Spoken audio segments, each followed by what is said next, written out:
நேயர்கள் அனைவரையும் ஜெயா பிளஸ் தொலைக்காட்சியினுடைய என்ற கேள்வி விவாத நிகழ்ச்சிக்காக நான் உங்கள் அனைவரையும் இன்றைக்கு வரவேற்கிறேன். இன்றைக்கு நம்ம பேசக்கூடிய தலைப்பின் நிகழ்ச்சியில் போராடும் அரசு ஊழியர்கள், ஆசிரியர்கள், செவிலியர்கள் மக்களை வதைத்து வாக்குறுதிகளை மறுக்கிற விளம்பர அரசு என்ற தலைப்பில் பேசப்போகிறோம். ஆட்சி முடிவதற்கு இன்னும் சில நாட்கள் மட்டுமே இருக்கிறது, சில வாரங்கள். ஆட்சியினுடைய இறுதி பகுதியை அடைந்திருக்கிறோம்.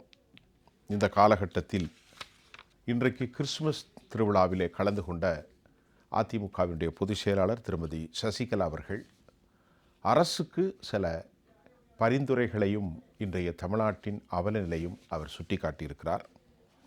அவற்றில் செவிலியர் போராட்டங்களின் விளைவாக இவர்கள் சந்தித்திருக்கிற எண்ணற்ற கொடுமைகள், உயிரை துச்சமென மதித்து கொரோனா காலத்தில் மிகப்பெரிய தியாகம் செய்த இவர்களை கைது செய்வது எந்த விதத்தில் நியாயம் என்ற கேள்வியும் அவர் எழுப்பியிருக்கிறார்.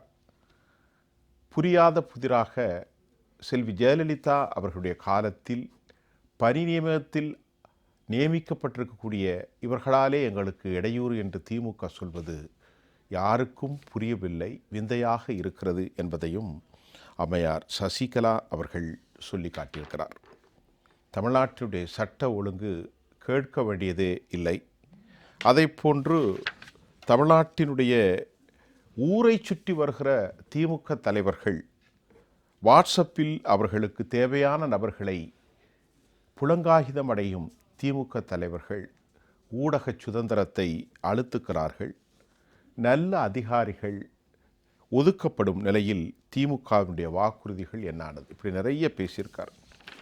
இன்றைக்கு ஆசிரியர் பேரவை, மருத்துவர்கள், செவிலியர்கள், போக்குவரத்து துறை ஊழியர்கள், தூய்மை பணியாளர்கள், பொதுமக்கள் அனைவருமே வீதிக்கு வந்திருக்கிறார்கள். இது தொடரும் கதையாக தொடர்கிறது. இன்னும் பேசுவோம். இந்த நிகழ்ச்சியிலே போராடும் அரசு ஊழியர்களின் விஷயத்திற்காக பேச அதிமுகவின் சார்பில் திரு இளந்தமிழ் ஆர்வலன், திராவிட இயக்கத்தினுடைய இளந்தமிழ் ஆர்வலன், வணக்கம் சார். அதே போன்று திராவிட இயக்க ஆய்வாளர் திரு துரைக்கண்ணன் ஐயா அவர்கள், இந்திய கம்யூனிஸ்ட் கட்சியினுடைய தோழர் டாக்டர் ரவீந்திரநாத், இவர்களோடு பாபு பொதுச் செயலாளர் ஆசிரியர் பேரவை இன்னும் சற்று நேரத்தில் இணைய போகிறார். சார் சொல்லுங்கள் துரைக்கண்ணா சார், இப்போ இதை ஒட்டுமொத்தமாக எப்படி சொல்ல போகிறீங்க? திராவிட முன்னேற்றக் கழகம் ஆட்சி அமைப்பதற்கு முன்பாக எதிர்க்கட்சியாக இருக்கிற பொழுது ஏராளமான வாக்குறுதிகளை நம்ம பல பதிவுகளில் பேசியிருக்கிறோம். பல அரங்கங்களில் விவாதிக்கப்பட்ட விஷயங்கள் தான். ஒரு 505 வாக்குறுதிகள் கொடுத்து ஸ்டாலின் தான் வாராரு, விடியல் தர போகிறாரு அப்படிங்கிற அந்த ஹோர்டிங்ஸோடு தான் வந்தது. ஆக நிச்சயமாக எல்லா பிரிவினருக்குமே இவர்கள் ஆட்சிக்கு வந்தால் நல்லது செய்வார்கள் என்கிற நம்பிக்கை இருந்தது. திராவிட முன்னேற்றக் கழக ஆட்சி அமைந்த ஓராண்டு எல்லா பிரிவினரும் அமைதி காத்தார்கள், யாருமே போராட்ட களத்துக்கு வரலை. அப்போ கொடுத்த வாக்குறுதிகள் 6 மாதத்தில் நிறைவேற்றுவோம் என்று சொன்ன வாக்குறுதிகள் நிறைவேற்றப்படவில்லையே என்று ஒவ்வொரு பிரிவினராக வர்றாங்க.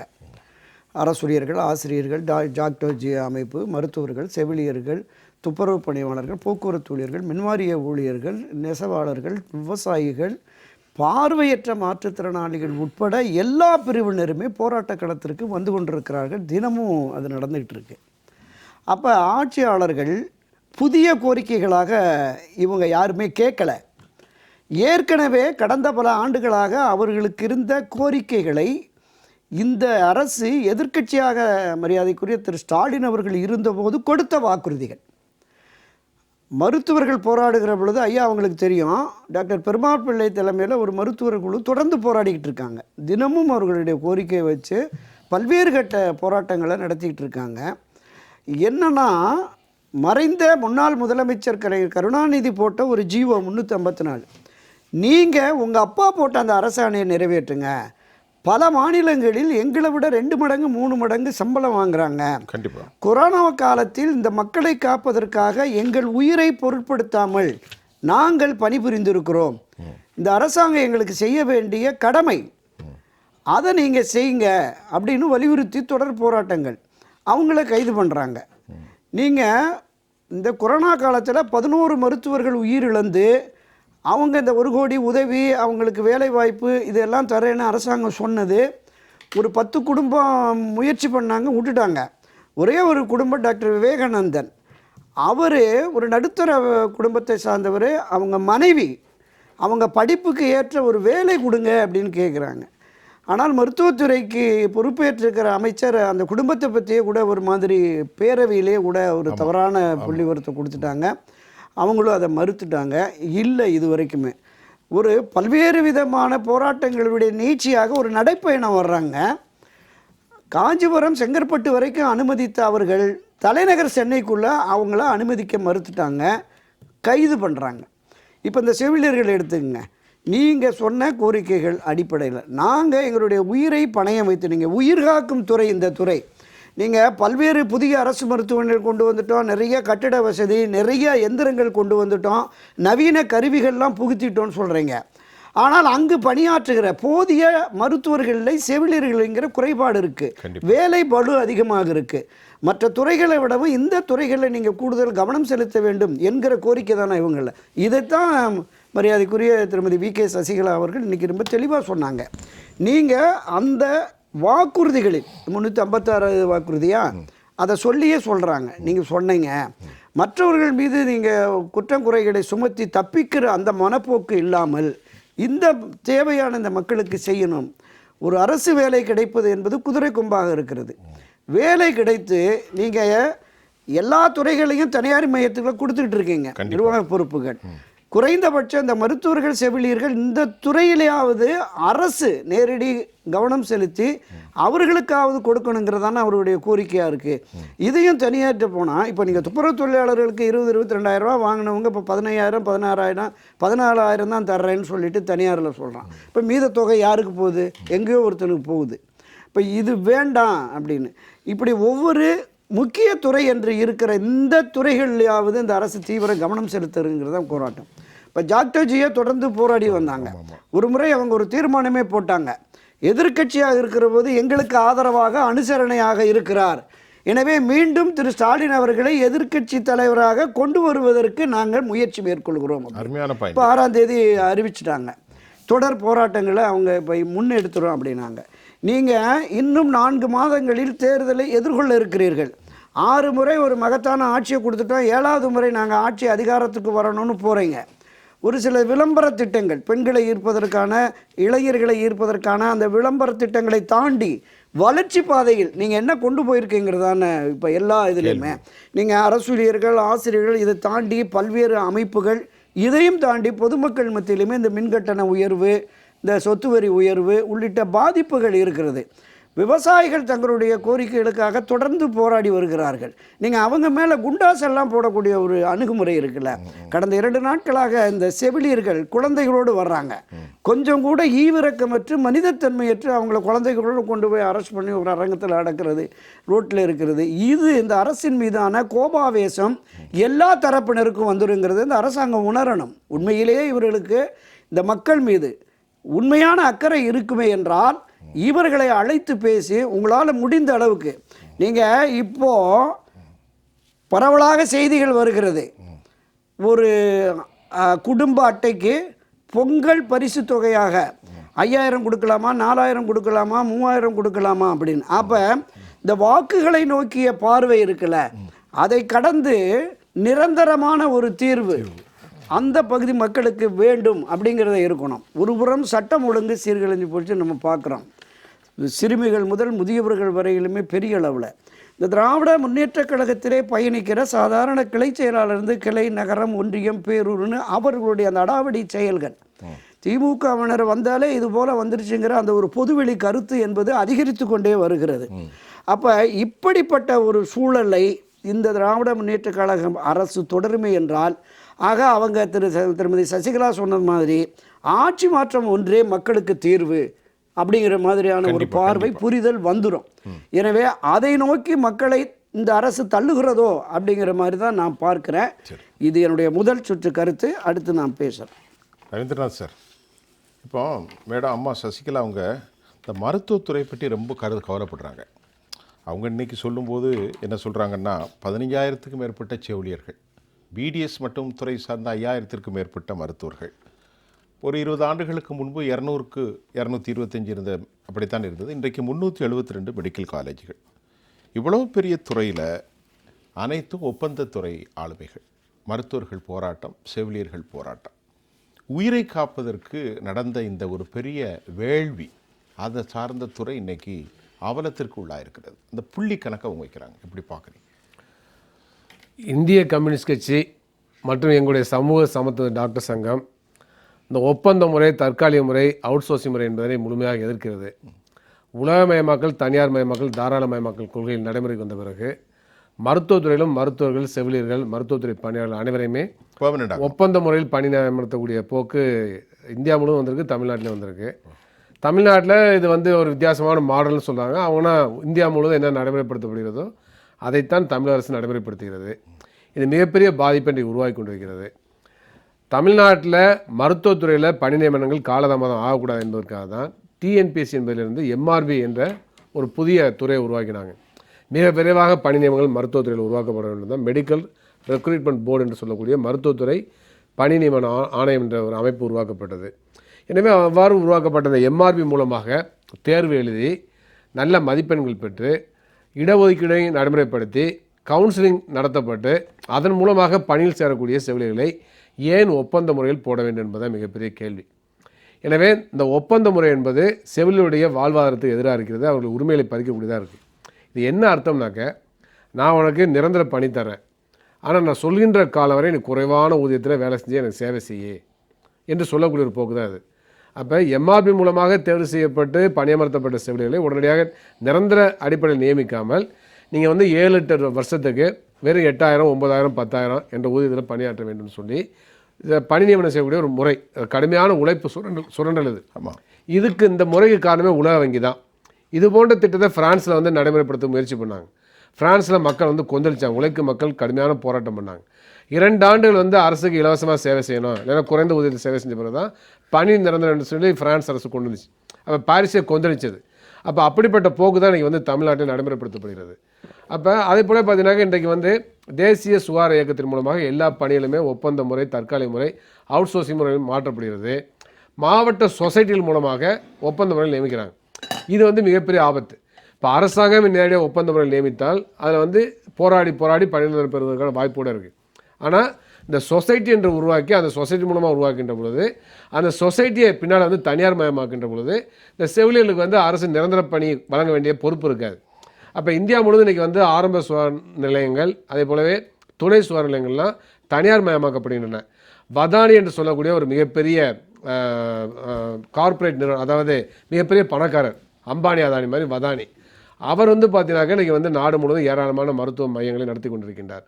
அரசு மருத்துவமனைகளை அவர் கையகப்படுத்தி அரசாங்கம் அவருக்கு வழங்கி விஷ் ஃபவுண்டேஷன் சொல்லக்கூடிய ஒரு அமைப்பின் மூலமாக ராஜஸ்தான், மத்திய பிரதேஷ், அதே போல் பல மாநிலங்களில் ஹெல்த் அண்ட் வெல்னஸ் என்று அந்த அமைப்பு நடத்துகிறது. அவர் ஐகேட் என்று சொல்லக்கூடிய அமைப்பை உருவாக்கியவரில் அவரும் ஒருத்தர். அப்போ அவர் என்ன பண்ணுறாருன்னா இன்றைக்கி யுஎஸ்எய்டுன்னு சொல்லக்கூடிய அமெரிக்காவை சேர்ந்த நிறுவனத்தோடு சேர்ந்து கொண்டு இந்தியா முழுவதும் பிரைமரி ஹெல்த் சென்டரையும் துணை சுகாதார நிலையங்கள் நடத்தக்கூடிய ஒரு இதை உருவாக்குறாரு.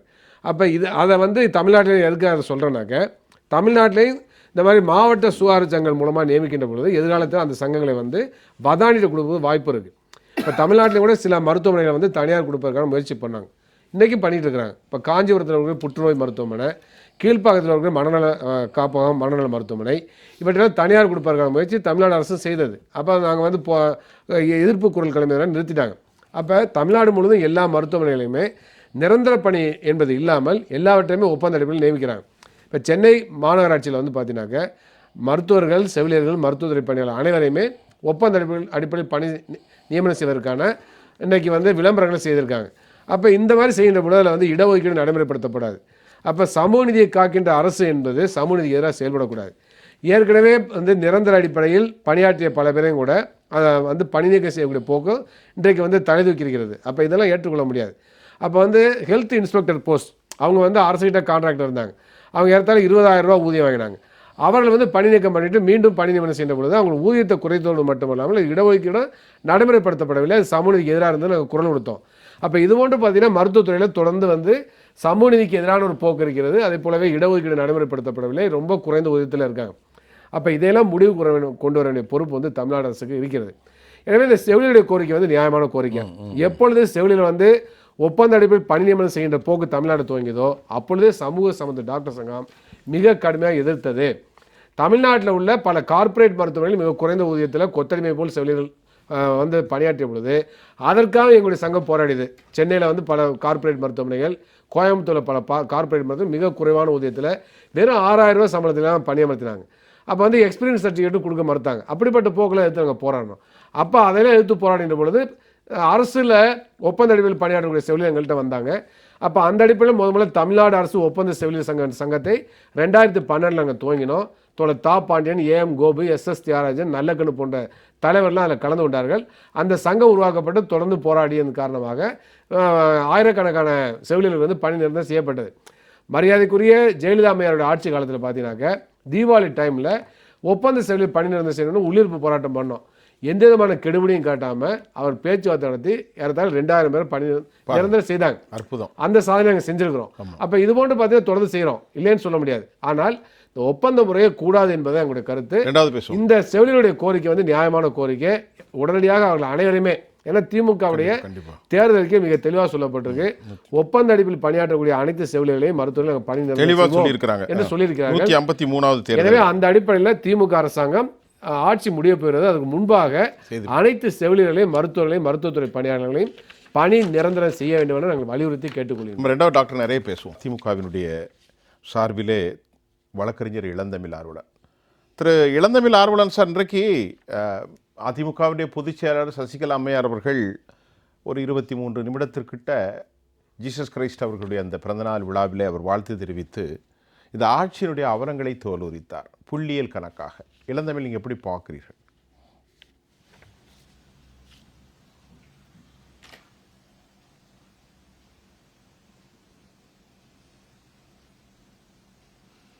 இன்றைக்கு கிறிஸ்துவப்பை ஒட்டி கழகத்தின் பொதுச் செயலாளர் புரட்சித்தாய் சின்னம்மா அவர்கள் ஆதரவற்றோர் இல்லத்திலே அங்கே இருக்கக்கூடிய முதியவர்கள் உள்ளிட்டவர்களுக்கு கிறிஸ்துமஸ் வாழ்த்துக்களை தெரிவித்துக் கொண்டு அந்த விருந்து உபசார நிகழ்ச்சிகளிலே கலந்து கொண்டு விட்டு அதன் பிறகு செய்தியாளர்களை சந்திக்கின்ற பொழுது பல்வேறு விஷயங்களை அவர் தொட்டு பேசினாலும் குறிப்பாக செவிலியர்களுடைய போராட்டத்தை பற்றி செய்தியாளர்கள் கேள்வி கேட்ட பொழுது அவங்க பல்வேறு செய்திகளை புள்ளி விவரப்படி சுட்டிக்காட்டி கிட்டத்தட்ட 54,000 பேர் மத்திய அரசாங்கத்தினுடைய அந்த பப்ளிக் ஹெல்த் திட்டத்தின் மூலமாக ஒப்பந்த பணியில ஈடுபடுத்தி ஒப்பந்த பணியில அமர்த்த வேண்டிய அந்த சூழல் வந்த போது கூட எந்தவித சிக்கலும் இல்லாமல் அவர்களுடைய மருத்துவ பணியாளர்களுடைய கோரிக்கைகளை எல்லாம் சரியாக கையாண்டு எந்த பிரச்சனையும் இல்லாமல்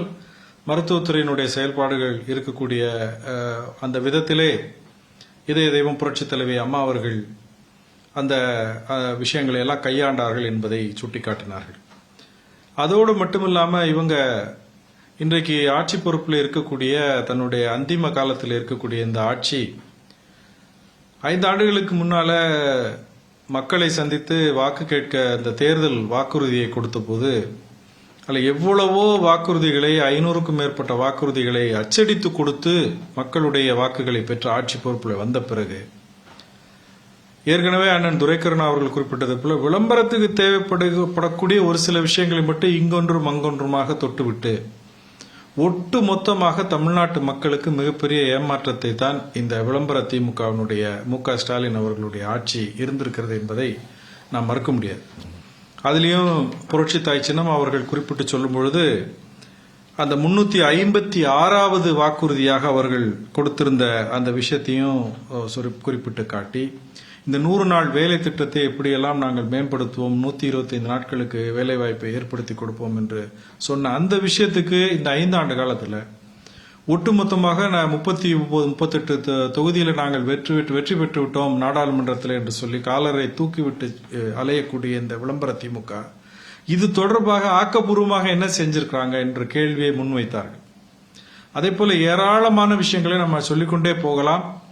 கடந்த தேர்தலில் திமுக தன்னுடைய தேர்தல் வாக்குறுதியாக அச்சடித்து கொடுத்த விஷயத்தை ஒவ்வொன்றாக நாம் எடுத்து சொல்லி அவர்கள் எதையுமே நிறைவேற்றவில்லை என்று சொன்னால் இது ஒன்றே போதும் இந்த தேர்தலில் வருகின்ற 2026 வருகின்ற தேர்தலில் அவர்களை தோற்கடிப்பதற்கான அந்த வேலையை அவர்கள் கடந்த தேர்தலில் கொடுத்த இந்த தேர்தல் வாக்குறுதி புத்தகமே போதுமானதாக இருக்கும் என்று நான் கருதுகிறேன். இன்றைக்கு எல்லா துறையினருமே இன்றைக்கு வீதிக்கு வந்து போராடுகின்ற ஒரு அவலத்தை பார்க்கிறோம். அதிலும் குறிப்பாக மருத்துவ தொழிலாளர்கள் அண்ணன் துரைக்கருணா அவர்கள் குறிப்பிட்டதை போல டாக்டர் பெருமாள்மணி ஒரு நெடிய போராட்டத்தை நடத்தி கொண்டிருக்கிறார். 354வது அரசாணை 2009ஆம் ஆண்டு திமுகவினுடைய முன்னாள் தலைவர் முன்னாள் முதலமைச்சர் கருணாநிதி அவர்கள் ஆட்சி பொறுப்பில் இருந்தபோது மருத்துவர்களுக்கு சீனியாரிட்டி படி அந்த பே ஸ்ட்ரக்சர் இருக்க வேண்டும் உள்ளிட்ட பல்வேறு விஷயங்களை உள்ளடக்கி அவர் திமுக ஆட்சியில இந்த முதலமைச்சருடைய தகப்பனார் அவர் பெரிய கற்றறிந்த ஆய்வறிஞர் என்றெல்லாம் சொல்லக்கூடிய நிர்வாக திறமையிலே மிக திறமையானவர் என்றெல்லாம் திமுக காரர்கள் சொல்லிக் கொண்டிருக்கிறார்களே, அப்படி அவர் வெளியிட்ட ஒரு அரசாணையை, அவர் எடுத்த முடிவை இன்றைக்கு ஆட்சி பொறுப்பில் இருக்கக்கூடிய திமுகவினுடைய முதலமைச்சர் மு.க. ஸ்டாலின் நடைமுறைப்படுத்துவதில் இவருக்கு என்ன சிக்கல் இருக்கிறது? அப்ப திரு கருணாநிதி அவர்களுடைய அந்த முடிவு தவறானது என்று சொல்ல வருகிறார். அதை வெளிப்படையாக சொல்லட்டும். இந்த மாதிரி பல்வேறு கேள்விகளை எழுப்புவதற்கான ஒரு இடம் கொடுக்கக்கூடிய அளவுல தான் இன்றைக்கு மு.க. ஸ்டாலின் அவர்களுடைய தலைமையில் இருக்கக்கூடிய இந்த ஆட்சி நடக்கிறது. இதற்கு நீங்கள் தெளிவுரை கொடுங்கள், விளக்க உரை கொடுங்கள், வெள்ளை அறிக்கை கொடுங்கள் என்று சொன்னால் அவங்க வெள்ளை பேப்பரை தூக்கி காட்டி மக்களை அவமானப்படுத்துகிறார்கள். இதற்கெல்லாம் என்ன முடிவு என்பதை நாம் யோசித்து பார்த்தால் ஒட்டுமொத்தமாக தமிழ்நாட்டில் இன்றைக்கு பல்வேறு துறையினர், மீனவர்களாக இருக்கட்டும், அரசு ஊழியர்கள், ஆசிரியர்கள், மருத்துவ பணியாளர்கள், செவிலியர்கள், மருத்துவர்கள் என்று எல்லாருமே வீதியில் நிற்கிறாங்க.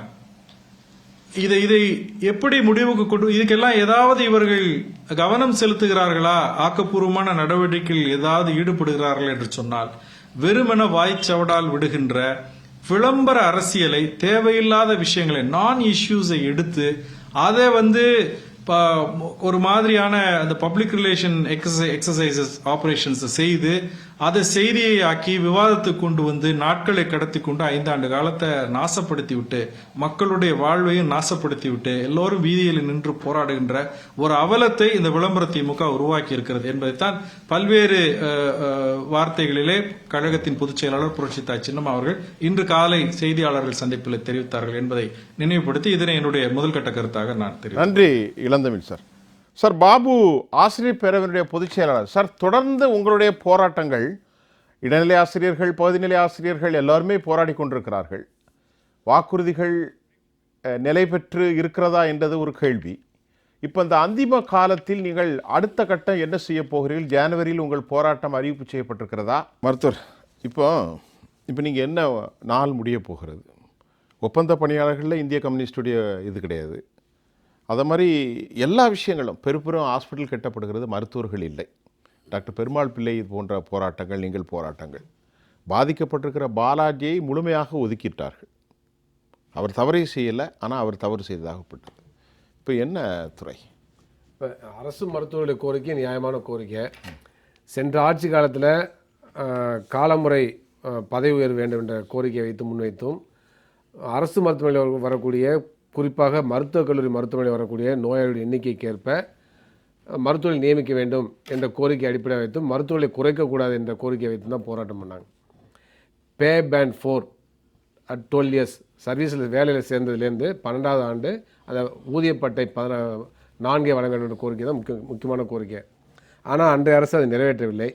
ஆனால் மாண்புமிகு தமிழ்நாடு முதலமைச்சர் அவர்கள் அன்றைக்கு போராடிய அந்த டாக்டர்கள் உண்ணாவிரதம் அந்த இடத்துக்கே சென்று திமுக ஆட்சி வந்ததும் உங்களுடைய கோரிக்கை நிறைவேற்றுகிறோம் என்று சொன்னார். அது வரவேற்கத்தக்கது, பாராட்டத்தக்கது. ஆனால் இதுவரை அந்த கோரிக்கை நிறைவேற்றப்படவில்லை என்பது மிகுந்த வருத்தத்தையும் வேதனையும் தமிழ்நாட்டில் உள்ள அரசு டாக்டர் வழங்குகிறது. அதேபோல் தமிழ்நாட்டில் பல் மருத்துவர்கள் கிட்டத்தட்ட 565 பேர் ஒப்பந்த அடிப்படையில் தமிழ்நாடு முழுவதும் பிஎஸ்சியில் பணியாற்றுகிறார்கள். 15 ஆண்டு 20 ஆண்டா இதுவரை பணி நிரந்தரம் செய்யப்படவில்லை. ஆனால் திமுக தேர்தலில் ஒப்பந்த அடிப்படையில் பணியாற்றக்கூடிய மருத்துவர்கள் பணி நிரந்தரம் செய்வோம் இருக்குது. அவர்கள் மிகுந்த வேதனையோடு இருக்காங்க. வருகின்ற 28ஆம் தேதி அவர் உண்ணாறு நிலை அறப்போராட்டம் நடைபெற உள்ளது. அப்போ அதை அரசு கவனத்தில் கொள்ள வேண்டும்.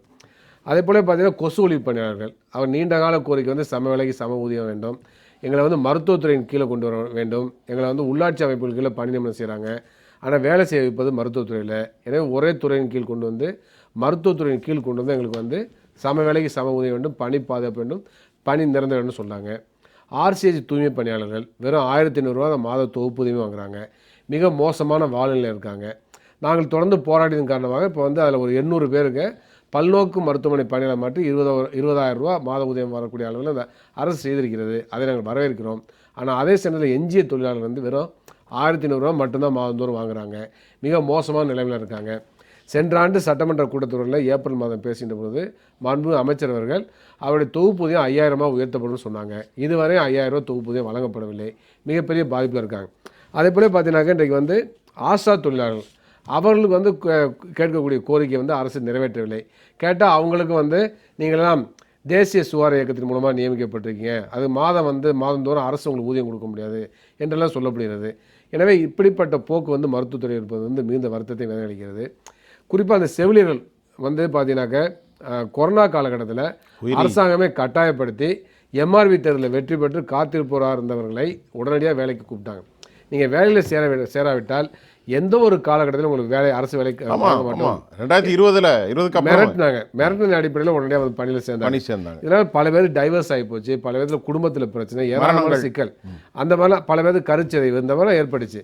மிகுந்த மன உளைச்சலோடு அவங்க வந்து சேர்ந்தாங்க. ஏன்னா மக்களுக்கு சேவையாற்ற வேண்டிய நோக்கத்தோடு தான். ஆனால் அவ்வாறு சேர்ந்தவர்கள் வந்து பணி நீக்கம் செய்யப்பட்டாங்க. நீதிமன்றத்தினுடைய தீர்ப்பு அவர்களுக்கு வாய்ப்பு வந்திருக்குல்ல. அதான் பணி நீக்கம் மீண்டும் பணி வழங்க வேண்டும் சொல்லி நீதிமன்றம் தீர்ப்பு வழங்கிய பிறகு கூட அவங்க வந்து அரசாங்கம் அதை கேட்கல. எனவே தான் தொடர் உண்ணாவிரதம் இருந்தாங்க. 2 நாள் தொடர் உண்ணாவிரதம், அதாவது சாகுவரை உண்ணாவிரதத்தை இரவு பகலாக நுங்கம்பாக்கம் வள்ளுவர் கோட்டை பக்கத்தில் மேற்கொண்டாங்க. 2வது நாள் பேச்சுவார்த்தை நடத்தி அதில் ஒரு குறிப்பிட்ட ஒரு 800 பேர் அளவுக்கு மீண்டும் பணி வழங்கப்பட்டது. ஆனால் மீதி உள்ளவர்கள் இருக்காங்க, அவங்களுக்கு வரை பணி வழங்கப்படவில்லை. அப்போ அந்த பணியை வந்து வழங்க வேண்டிய அவசியம் இருக்குது. ஆனால் இது போன்று ஏராளமான பிரச்சனைகள் இருக்கிறவங்கள அரசிட்ட கேட்டால் என்ன சொல்கிறாங்க, அவங்க திரும்ப நாங்கள் வந்து அரசிட்ட நிதி இல்லைன்னு காரணத்தை சொல்கிறாங்க. ஆனால் நாங்கள் என்ன சொல்கிறோம்னாக்கா, நீங்கள் வந்து மருத்துவ காப்பீடு மூலமாக ஒவ்வொரு ஆண்டும் 1200 கோடி ரூபாயை வந்து நீங்கள் வாரி வழங்குறீங்க இன்சூரன்ஸ் கம்பெனிகிட்ட. அந்த பணம் பெரும்பாலும் தனியார் மருத்துவமனைகிட்ட போகுது. அப்போ அந்த பணம் இருந்தாலே போதும், எல்லா பணியாளர்களையும் நிரந்தரப்படுத்த முடியும், எல்லோருக்கும் ஊதியத்தையும் உயர்த்த முடியும். 1200 கோடி ரூபாய் சாதாரண அமௌண்ட் இல்லை. அப்போ அதை நேரடியாக மக்கள் நல்வாழ்வுத்துறை மூலம் செலவு செய்வதன் மூலமாக எல்லா ஒப்பந்த பணியாளர்களும் இப்பொழுது உள்ள செவிலியர்கள் உட்பட அனைவரையும் பணி நிரந்தரம் செய்ய முடியும். அதை செய்யலை. அது போல் வாரி தனியாருக்கு வழங்கக்கூடிய ஒரு போக்கு இருக்குது. இது ஏற்படுவதில்லை. எனவே அந்த மருத்துவ காப்பீட்டை வந்து அரசு மருத்துவமனை நடைமுறைப்படுத்துவதையும் படிப்படியாக குறைத்து, அதேபோல் தனியாருக்கு வந்து அதிகமாக நிதி போகிறதையும் தடுத்து நிறுத்தி அரசு மருத்துவமனையில் மேம்படுத்த வேண்டும், அங்கே உள்ள பணியாளர்கள் நிரந்தரப்படுத்தணும்னு சொல்கிறோம். அதை வந்து அரசு உடனடியாக செய்யணும். அதுக்கடுத்து திமுக ஆட்சி வருவதற்கு முன்பாக மாண்பு தமிழ்நாடு முதலமைச்சர் திருச்சியில் பேசிட்டு பிரம்மாண்டமான பொதுக்கூட்டத்தில் பேசுகிறப்ப, நாங்கள் ஆட்சிக்கு வந்தால் மருத்துவத்திற்கும் கல்விக்குமான நிதி ஒதுக்கீடு இப்பொழுது எவ்வளவு இருக்கிறதோ அதை விட 3 மடங்கு உயர்த்தும்னு சொன்னாங்க. பாருங்க, அதையும் செய்யவில்லை. கல்விக்கு 1.5 லட்சம் கோடி ஒதுக்கியிருக்கணும். அந்த நிதி ஒதுக்கீட்டை அதிகப்படுத்தியிருந்தால் தமிழ்நாட்டில் மருத்துவத்துறையில் ஒப்பந்தம் என்ற பேச்சுக்கே இடம் இருக்காது, எல்லாரையும் பணி நிரந்தரம் செய்திருக்கலாம். எனவே அரசு அதிலையும் கவனம் செலுத்த வேண்டும் கேட்டுக்கொள்கின்றோம். அதே சமயத்தில் இந்திய கம்யூனிஸ்ட் கட்சி இதற்காக இந்த ஆட்சி போகணும்னு நாங்கள் சொல்லல. மீண்டும் திமுக ஆட்சி வரணும்னு சொல்றோம். அது ஏன்னா மதவாத சக்தியில் தமிழ்நாட்டில் கால் ஊன்றக்கூடாது, மதவெறி சக்தியில் ஆட்சி வரக்கூடாது. எல்லாத்தையும் சொல்லிட்டு கடைசியில் இது வேற அது வேற. அதாவது இது இந்த கோரிக்கைகளுக்காக இந்திய கம்யூனிஸ்ட் தொடர்ந்து போராடும் இருங்க சார் சொல்றாங்க. ஆனா இந்த பிரச்சனை மூல காரணமே பிஜேபி தான், நீங்க மறந்து விடக்கூடாது. இந்தியாவிலேயே ஜிடிபியில் 6% மக்கள் நலத்துக்கு ஒதுக்கணும் சார். ஆனால் இந்த அரசு எவ்வளவு ஒதுக்குது?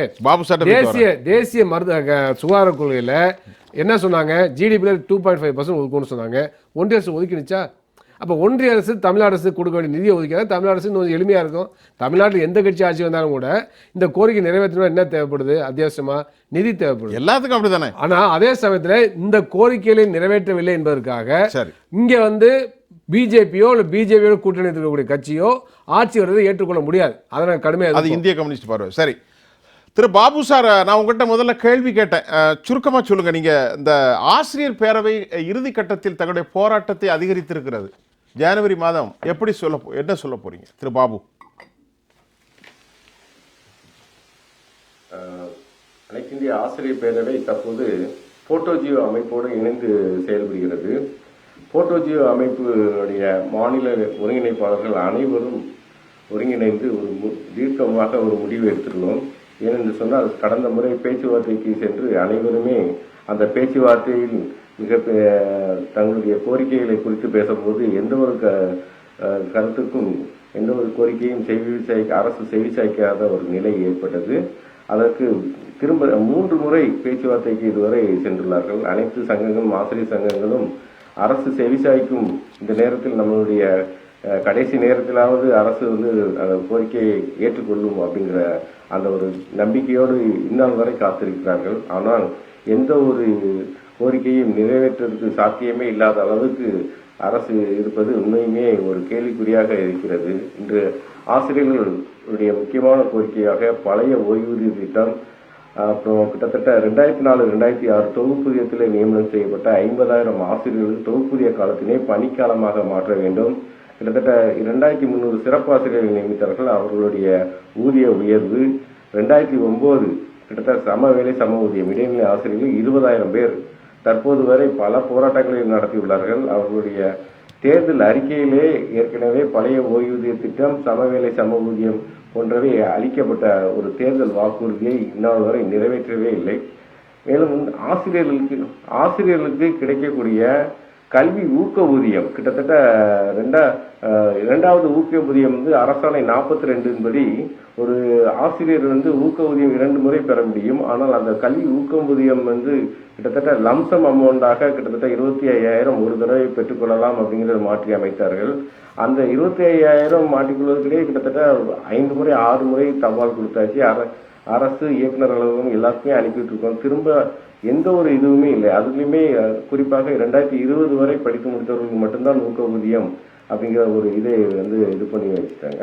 இப்படி நிறைய இழப்புகள் வந்து ஆசிரியர்கள், அரசு ஊழியர்களுக்கும் கிட்டத்தட்ட காலி பணியிடங்களே பார்த்தீங்கன்னா இடைநிலை ஆசிரியர்கள் தற்போது தான் போன்ற 2 மாதங்களுக்கு முன்பு கிட்டத்தட்ட 2,400 ஆசிரியர்களை நியமனம் செய்தார்கள்.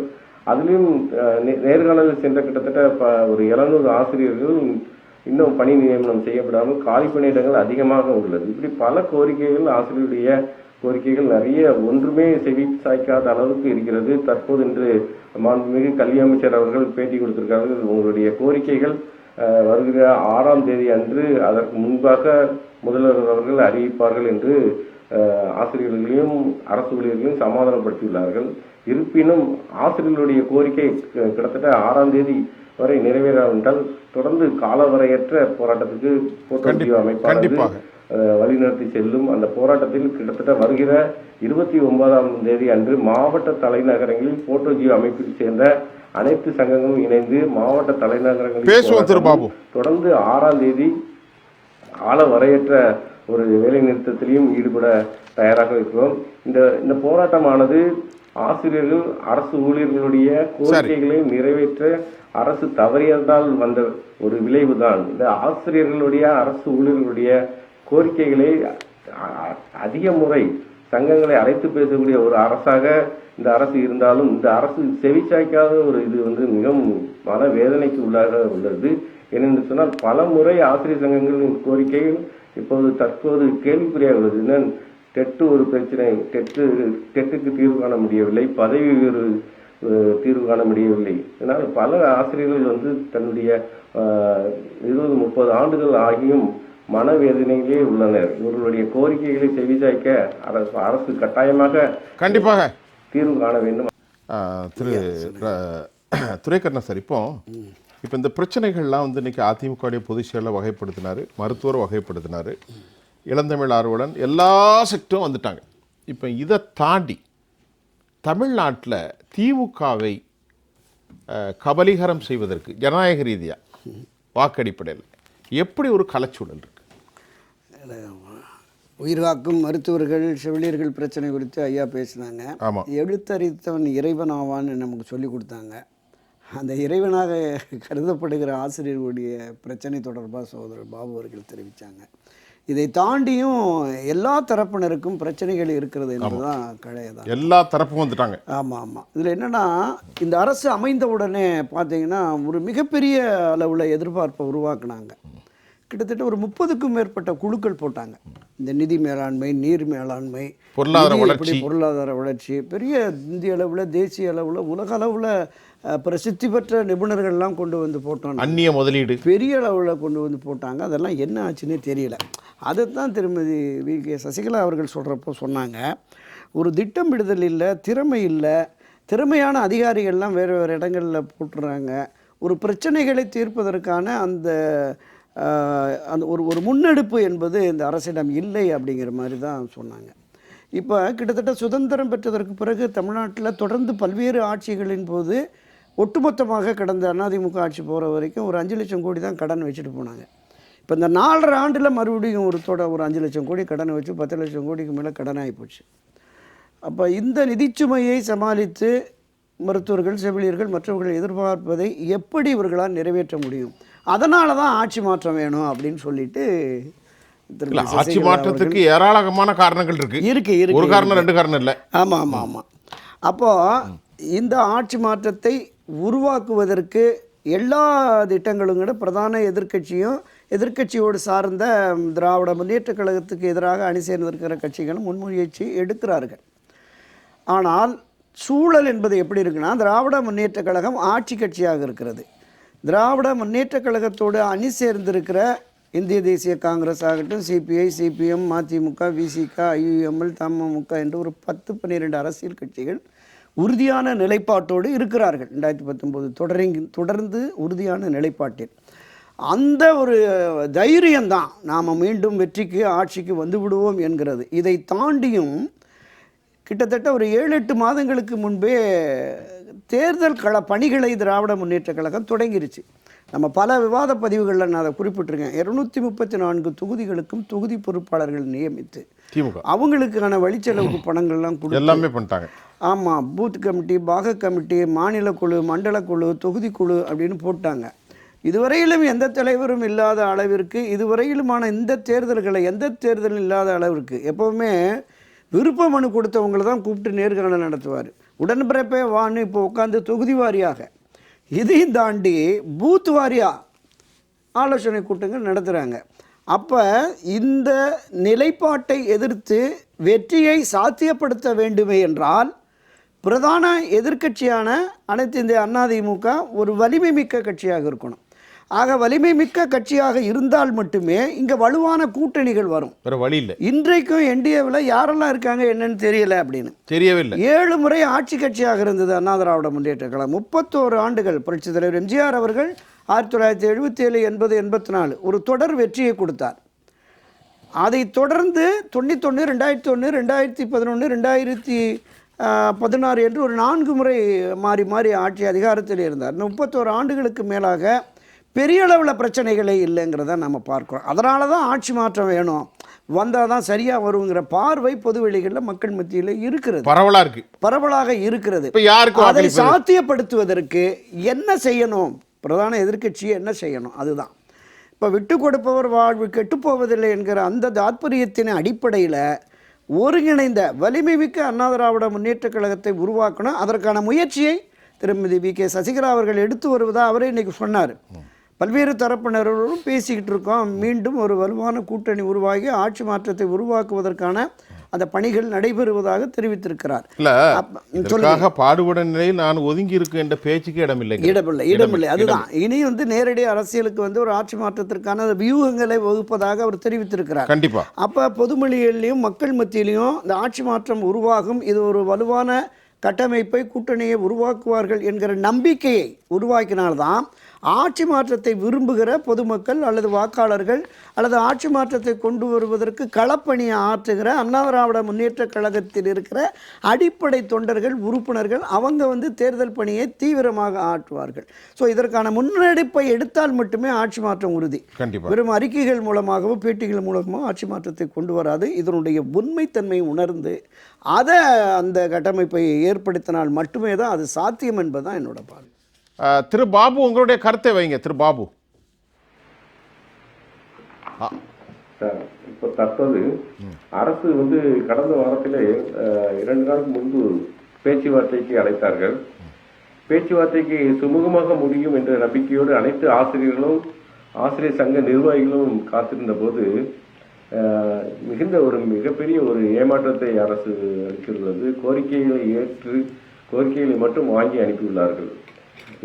எத்தனை முறை நாங்கள் சென்னைக்கு அலைவது என்பது மிகப்பெரிய ஒரு இது. தேர்வு நேரத்திலே ஆசிரியர் சங்க ஊழியர்கள் மிகுந்த நம்பிக்கையோடு சென்றார்கள். அந்த நம்பிக்கையை வீணடித்து விட்டார்கள். தொடர்ந்து ஆசிரியர் சங்கங்கள் கிட்டத்தட்ட 6ஆம் தேதி காலவரையற்ற உண்ணாவிரதம், காலவரையற்ற வேலை நிறுத்தத்திலே ஈடுபட உள்ளார்கள். ஜாக்டோஜியோ 27ஆம் தேதி போராட்டமும், போட்டோஜியோ 29ஆம் தேதி போராட்டமும், தொடர்ந்து 6ஆம் தேதி ஜாக்டோஜியோவும் போட்டோஜியோவும் ஒரே தேதியிலே காலவரையற்ற ஒரு வேலை நிறுத்தத்தில் ஈடுபட உள்ளதாக தற்போது அறிவித்துள்ளார்கள். அந்த அறிவிப்பு ஆனது மிகுந்த ஆசிரியர்கள் மத்தியிலே ஆசிரியர் சங்கங்கள் ஒரு நம்பிக்கையை ஊட்டும் வகையிலே இப்போ தற்போது அறிவித்துள்ளார்கள். எனவே இந்த போராட்டமானது அரசானது தன்னுடைய கோரிக்கைகள், ஆசிரியருடைய மிகுந்த கோரிக்கையான பழைய ஓய்வூதிய திட்டம், சமவேளைக்கு சம ஊதியம், சிறப்பாசிரியர்களுக்குள்ள ஊதியம், பல ஊதியங்கள் கிட்டத்தட்ட பார்த்தீங்கன்னா அந்த தற்போது ஊக்க ஊதியம், கல்வி ஊக்க ஊதியம், கிட்டத்தட்ட கல்வி ஊக்க ஊதியமானது ஆசிரியருடைய பணியை மேலும் ஒரு ஊக்கப்படுத்துவதற்காக அரசு அறிவித்த அந்த அரசாணை 42 படி அனைவருக்கும் தர வேண்டிய அந்த ஊக்க ஊதியம் கிட்டத்தட்ட 5 ஆண்டுகளாக தரப்படவில்லை. கண்டிப்பா. மேலும் அந்த டெட் தேர்ச்சி மூலம் பதவி உயர்வு வழங்கப்படவில்லை. இதையெல்லாம் ஆசிரியர்களுடைய அடிப்படையான ஒரு உரிமைகள். அந்த உரிமைகளை எல்லாம் இந்த அரசு பறிக்கிறதா என்ற ஒரு கேள்வி எழுகிறது. இந்த அரசு ஊழியர்களுடைய கோரிக்கைகள், காலி பணியிடங்கள், அனைத்து காலி பணியிடங்களும் நிரப்ப வேண்டும் போன்ற பல கோரிக்கைகள், கிட்டத்தட்ட எல்லா துறைகளிலும் கோரிக்கைகள் அனைத்தும் நிறைவேற்றப்பட வேண்டும் என்று எங்களுடைய போட்டோஜியோ அமைப்பானது கோரிக்கையை வைத்துள்ளது. தொடர்ந்து இந்த போராட்டத்திலே நன்றி அரசு. சரி, இளந்தமிழ் சார், இப்போ நம்ம நிகழ்ச்சியுடைய இறுதிக்கு வந்துட்டோம் சார். இப்போ நம்ம பேசிட்டோம், திமுகவுடைய குறைகளை பேசணும், இன்னும் 1 மணி நேரம் இல்லை, 5 மணி நேரம் இல்லை, 6 மணி நேரம், 4 ஃபுல்லாக பேசலாம், அதை விட்டுருங்க சார். இப்போ இந்த கட்சியினுடைய ஆட்சி மாற்றம் ஒன்று தாங்கிறத ஒரு கன்க்ளூடடாக எல்லாருமே சொல்கிறாங்க, எதிர்கட்சிகள் பார்வை. அதற்கான கள நிலவரங்கள் இருக்கிறதா? உங்களுடைய பார்வையில் ஒரு மூத்த அரசியல் தலைவராக எப்படி பார்க்கிறீர்கள்? இல்லை, ஆட்சி மாற்றத்திற்கான களம் கனிந்து விட்டது அப்படின்னு தான் சொல்லணும். சரி. ஏனென்று சொன்னால் உங்களுக்கு தெரியாத விஷயம் இல்லை. சரி. ஊழல் பெருக்கெடுத்து ஓடுகின்ற ஒரு அவலம், அதை தாண்டி உங்களுக்கு ஆட்சி நிர்வாக திறன் இல்லாமல் வெறுமன போட்டோ ஷூட் மற்றும் விளம்பரத்திலேயே இந்த முதலமைச்சரும் துணை முதலமைச்சரும் செயல்பட்டு கொண்டிருக்கிறார்கள். அமைச்சர்கள் எல்லாம் என்ன செய்து கொண்டிருக்கிறார்கள் என்பது தெரியவில்லை. இது எல்லா பொதுமக்கள் எல்லாருக்கும் தெரியும். வெஸ்டட் இன்ட்ரெஸ்ட் இருக்கக்கூடியவர்களுக்கு இது புரியாது. ஏன்னா அவர்களுடைய நிலை அப்படி.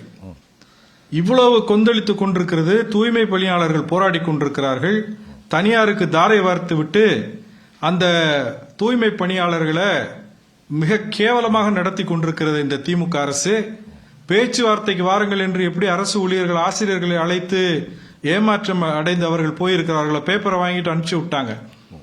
இப்ப கடந்த வாரத்தில் இந்த தூய்மை செவிலியர்கள் போன போது அந்த மக்கள் நல்வாழ்வுத்துறை, அதாவது மருத்துவத்துறை செயலாளர், எதுக்கு போராடுறீங்க? அப்படியா, நான் எனக்கு மீட்டிங் இருக்கு அப்புறம் வாங்க என்று சொல்லி ஆணவத்தின் உச்சத்தில் அதிகாரிகள் ஆட்டம் போட்டுக் கொண்டிருக்கிறார்கள். கேள்வி கேட்பதற்கு ஆள் இல்லை என்று. இன்றைக்கு சாம்சங் தொழிலாளர்களுடைய போராட்டத்தை பாருங்க. இன்னும் இருக்கக்கூடிய ஏராளமான தொழிலாளர்கள் பிரச்சனை, போராடக்கூடிய அனைவருமே தொழிலாளிகள் தான். இதை கேட்பதற்கு ஆள் இல்லை என்கின்ற ஆணவத்தில் திமுக ஆட்டம் போட்டுக் கொண்டிருக்கிறது. ஆனா டாக்டர் ரவீந்திரநாத் சொல்றாங்க, பல பாராட்டு பத்திரங்களை வாசித்து விட்டு இதெல்லாம் எங்களுக்கு செய்யவில்லை என்று மிக மெல்லிதாக ஒரு கண்டனத்தை பதிவு செய்கிறாரு. இவர்களை எப்படி இந்த அரசாங்கம் திரும்பி பார்க்கும்? பொது உடைமை கட்சியினுடைய தலைவர்கள், அது லெனினாக இருந்தாலும் கார்ல் மார்க்ஸாக இருந்தாலும், என்ன அப்ப அரசும் புரட்சியும் எழுதிய லெனின் சொன்ன வார்த்தைகள் என்ன? அரசை நாம் உறுதியாக நின்று போராடினால் தான் நம்முடைய உரிமையை பெற முடியும். இதுக்கு எதையாவது சால்ஜாப்பு சொல்லிக்கொண்டு இந்த அரசாங்கம் தொடர வேண்டும் என்று சொல்லிக்கொண்டு இந்த அரசாங்கம் செய்கின்ற தவறுகளை தட்டி கேட்பதற்கு நாம் தயங்கினோம் என்று சொன்னால் என்ன தீர்வை நமக்கு கிடைக்க போகிறது? டாக்டர் ரவீந்திரநாத்தை தவிர தமிழ்நாடு ஒட்டுமொத்தமாக இன்றைக்கு பொதுமக்கள் இந்த திமுக அரசாங்கத்திற்கு எதிராக நின்று கொண்டிருக்கிறார்கள் என்பதுதான் உண்மை. இதுல பல்வேறு சிக்கல் இருக்கு. நீங்க மதவாதமாக இருந்தாலும் வகுப்புவாதமாக இருந்தாலும் ஊழலையும் ஆட்சி திறனின்மையும் இந்த திராவிட முன்னேற்ற கழகத்தினுடைய குடும்பம் போடுகின்ற அந்த ஆணவ ஆட்டத்தை அடக்குவதற்கு யார் வரப்போகிறார்கள்? ஏன் இதுக்கு அந்த கூட்டணி கட்சிகள், அதாவது முற்போக்கு சிந்தனையை பேசக்கூடியவர்கள், பொது உடைமை பேசக்கூடியவர்கள் மௌனம் காக்கிறார்கள் என்று மக்கள் அதிர்ந்து போயிருக்கிறார்கள் என்பதை மறந்து விட வேண்டாம். நான் நினைவுபடுத்துகிறேன். சரி. தமிழ்நாடு மிகுந்த அவலமா இருக்கிறது. சாலை போக்குவரத்துல நமக்கு சாலை பாதுகாப்பான சாலை கிடையாது. சட்டம் ஒழுங்கு சரியில்லை. ஏராளமான கொலைகள். இன்னைக்கு புரட்சி தாய் சின்னம்மா அவர்கள் தன்னுடைய செவியிலே குறிப்பிட்டிருக்கிறார்கள். ஆயிரக்கணக்கான கொலை கடந்த ஆண்டுல. தலித்துகளுக்கு எதிரான வன்கொடுமை வழக்குகள் தமிழ்நாட்டில் நேஷனல் கிரைம் அந்த ரெக்கார்ட்ஸ் பியூரோல தமிழ்நாடு முதலாக இருக்கிறது. அதிலும் போக்சோவிலும் SC/ST ஆக்டிலும் பெண்களுக்கு எதிரான குற்றங்கள் சிறுமியர்களுக்கு அதிகமாக இருக்கிறது. இது யார் கேள்வி கேட்பது? அரசியல் கட்சிகள் கேட்க மாட்டார்கள் என்றால் மக்கள் பதில் கொடுப்பதற்கு தயாராக இருக்கிறார்கள். இந்த களத்தை புரட்சி தாய் சின்னம்மா அவர்கள் ஒரு மௌன புரட்சியாக சாதித்து காட்டிருக்கிறார்கள். வரும் நாட்களில் இது உறுதி என்ற செய்திகள் வெளிவரும். அனைத்து எதிர்ப்புகளையும் தகர்த்தெறிந்து தமிழ்நாட்டை அனைத்து இந்திய அண்ணா திராவிட முன்னேற்ற கழகம் புரட்சி தாய் சின்னம்மா அவர்கள் கையிலே மீட்கப்படும் என்பதை நான் என்னுடைய நிறைவு கருத்தாக நான் பதிவு செய்கிறேன். இந்திய கம்யூனிஸ்ட் சார்பாக இந்த கோரிக்கைகளை செவிலியர் உட்பட அனைவருடைய கோரிக்கை நிறைவேற்ற என்று கூறுகிறோம். திமுக அரசுடைய இந்த செயல்பாட்டில் குறைபாடு இருக்குது, மாற்றுக்கிறது கிடையாது. பெரிய குறைபாடு இருக்கு. குறைபாடு இருக்குது, நான் இல்லைன்னு சொல்லல, குறைபாடு இருக்குது. அப்போ இந்த போக்கு மாற்றப்பட வேண்டும். ஆனால் அதே சமயத்தில் இன்றைக்கு மிகப்பெரிய ஆபத்து ஃபாசிசம் தான். இந்தியாவில் ஃபாசிசம் வருவதற்கான ஆபத்து இருக்கிறது. எனவே தான் ஜார்ஜ் டிமிட்ரோ, சர்வதேச கம்யூனிஸ்ட் இயக்கத்தின் தலைவராக இருந்த ஜார்ஜ் டிமிட்ரோ அவர்கள் ஃபாசிசத்தை வரையறுத்து மிக மோசமான ஒரு டெரரிஸ்ட் ஸ்டேட்னு சொன்னார். அது ஒரு மிகப்பெரிய ஆபத்தான ஒரு அரசு அதிகாரம். எனவே அதை இந்தியாவில் வருவதை நம்ம அனுமதிக்கவே முடியாது. அப்படிப்பட்ட ஒரு ஆபத்து வருகின்ற பொழுது அதை தடுத்து நிறுவதற்கு ஐக்கிய முன்னணி என்பதை உருவாக்க வேண்டும் சொல்லி ஜார்ஜ் டிமிட்ரோ சொல்லியிருக்கின்றார். எனவே அந்த அடிப்படையில் தான் திமுக அரசு மீது பல்வேறு விமர்சனம் இருந்தாலும் கூட, திமுக அரசுடைய தொழிலாளி விரோத போக்கை நாங்கள் எதிர்த்தாலும் கூட, இன்றைக்கு இந்தியாவில் ஃபாசிசம் வரக்கூடாது என்பதனால இந்தியாவில் ஜனநாயக சக்திகள், மதச்சார்பற்ற சக்திகள், இடதுசாரி சக்திகள் அனைத்தும் ஒரு பரந்துபட்ட மேடையை உருவாக்க வேண்டும் நோக்கத்தோடு தான் நாங்கள் இந்த அணியில் இருக்கின்றோம். ஒரே ஒரு கேள்வி. எனவே மீண்டும் ஒரு கேள்வி பதில் சொல்லுங்க. மீண்டும் திமுக ஆட்சி வரும். திமுக ஆட்சி போராடுவோம். பொது உடைமைவாதிகள் பெனாட்டிக்ஸுக்கு எதிராக இருக்கக்கூடிய பாசிசத்தின் ஒரு பக்கம் இருக்கிறது என்று சொன்னாலும் ஊழல்களை சகித்துக் கொள்கிறீர்கள், திறமையற்ற ஆட்சி சகித்துக் கொள்கிறீர்கள், குடும்ப ஆட்சியை சகித்துக் கொள்கிறீர்கள், வன்முறை, பாலியல் பலாத்காரம், சட்டம் ஒழுங்கு எல்லாவற்றிலும் குறை இருக்கிறது. we have a lot of appropriate evidence. நாங்க சகித்துட்டு சும்மா இல்லைங்க, போராடுறாங்க. அதைத்தான் கேட்கிறேன். இப்ப நிக்கிறது யாரு? இடதுசாரியில தான் களத்துல நிக்கிறோம். இந்த செவிலியர் போராட்டம் கூட யாரு? இடதுசாரி தான் லீட் பண்றாங்க. நாங்க சும்மா வந்துட்டோம். இப்ப நீங்க பேசுறீங்க, எதை வச்சு பேசுறீங்க? இடதுசாரிகள் போராடுவதை வச்சு நீங்க பேசுறீங்க. அப்ப எந்த விதத்திலும் காம்ப்ரமைஸே கிடையாது. திமுக அரசுடைய தொழிலாளி போக்குல காம்ப்ரமைஸே கிடையாது. சாம்சங் பத்தி சொன்னாரு, யாரு போறான்னா CIT தானே போறான்னு. அதே போல இன்றைக்கு நீங்க காவல்துறை போங்க, காவல்துறையில வாரந்தோறும் போய் கடிதம் கொடுக்கறதுல அதிகமான அனுமதி போறது, அனுமதி வாங்க உங்க போராட்டத்தில் கட்சி தான். ஆனாலும் சகித்துக் கொள்கிறீர்கள். ஏன்னா நாங்க காரணம் சொல்றோம். இந்தியாவுக்கு மிகப்பெரிய ஆபத்து பாசிசம். அதை பார்க்க தவறாங்க. ஒரு 30 செகண்ட் அதை பார்க்கணும்ல. பிஜேபி ஆட்சியில் நீடிக்கிற ஒவ்வொரு நிமிஷமும் இந்தியாவில் போராடி பறிபோது. 44 தொழிலாளர் சட்டங்களை, நல சட்டங்களை 4 சட்டத்தொகுப்புல மாத்தியது யாரு? பிஜேபி. அதே போல 100 நாள் வேலை வாய்ப்பு திட்டம், மகாத்மா காந்தி திட்டம், அந்த பேரை மாத்திட்டாங்க. அந்த திட்டத்தை நீர்த்து மிக மோசமான